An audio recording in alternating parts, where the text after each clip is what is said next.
we divide by dt. And now we say, aha, what we have on the left side is now work per unit time. That's power, joules per second. So this now is power. dq dt is current. How many coulombs per second flow? So this is current, I. And the potential difference I simply use that symbol V.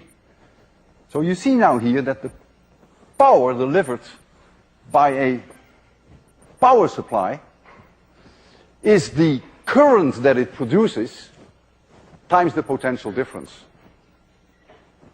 And this is independent of Ohm's law. This always holds.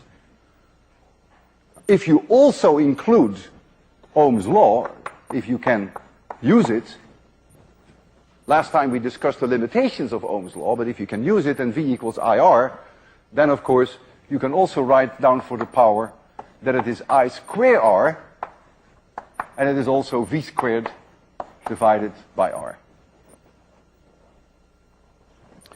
Power is joules per second, but we write for that joules per second, we write for that watts, just a capital W, but it's named after the physicist Watt. So we always express the power in terms of watts.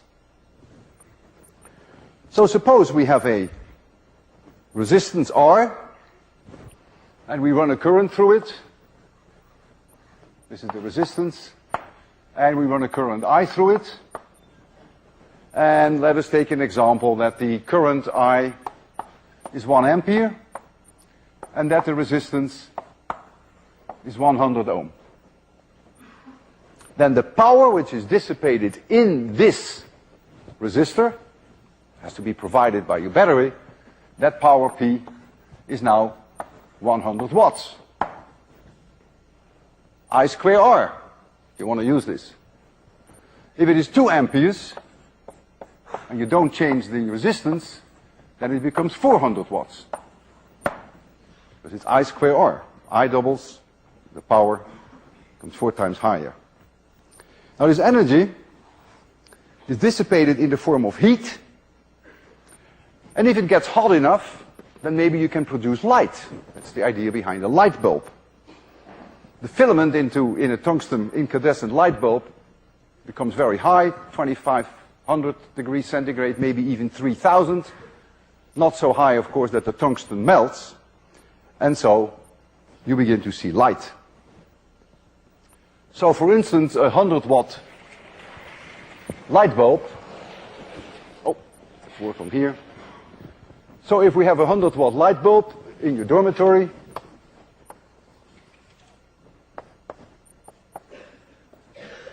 and the voltage is 110 volts, you just plug it into the wall, then the current that will run is about 0.9 amperes. P equals VI. This product must be 100. And then the resistance that you have is about 120 ohms. V equals IR. So even though it's quite hot, a light bulb, the amount of light that it produces is in general not more than 20% of this power. It's not a very efficient thing in the incandescent light bulb. A fluorescent tube is much better. So if you have a 40-watt fluorescent tube, you get much more light than you get out of a 40-watt incandescent bulb. If we take your heaters that you have in your dormitories, typically 2 kilowatts, but let's make it 2200 watts, because that divides nicely through the 110 volts. So then you would have 20 amperes. That's a lot of amperes. If the dormitory is very old, chances are that your fuses will go. 20 amperes is more than many houses can handle. But nowadays, I think most outlets are good for 25 amperes or so, but not for much more.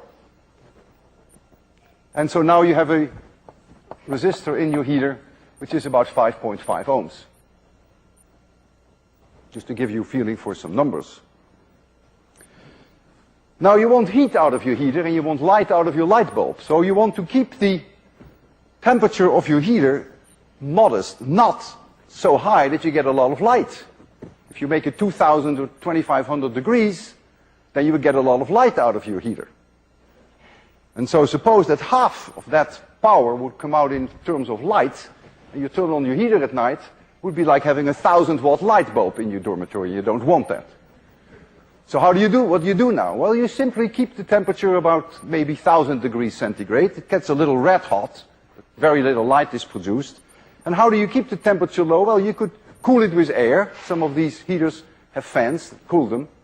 Or you just make the resistance, you do both, very large, huge surface area of the resistance, not small, but large. And so now they have a large surface area so they can radiate their heat, and so the temperature remains low. So if you look at your things that you have at home, you have light bulbs, 40 to 200 watts, your toaster, maybe 300 watts, your cooking plates and your heaters, something like 2 kilowatts, your TV, a few hundred watts, your electric toothbrush, probably only 4 watts, very modest. Your own body produces about 100 watts heat. Of course, that's energy. You have a very large surface area, so you don't get nearly as hot as a 100-watt light bulb, because your surface area is large. And so you only have a modest 98 degrees Fahrenheit, unless you're running a fever. So you don't produce any light, because you're not hot enough for that. So you produce infrared radiation. That's very noticeable.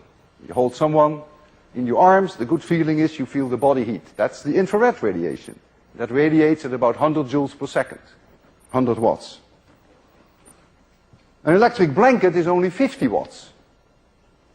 So a partner is about twice as effective as an electric blanket. Maybe also more fun.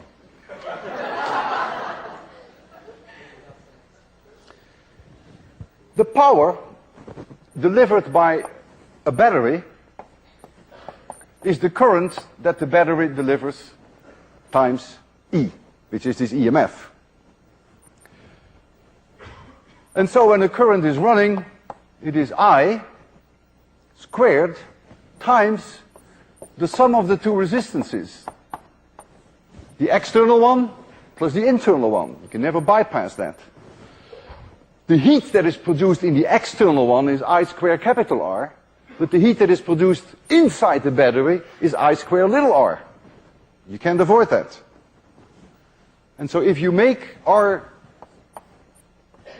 0 by shorting out the battery, then you get a current which is the maximum current that you can get, which is the EMF divided by R of I. So you've killed the capital R, it's 0 now. And so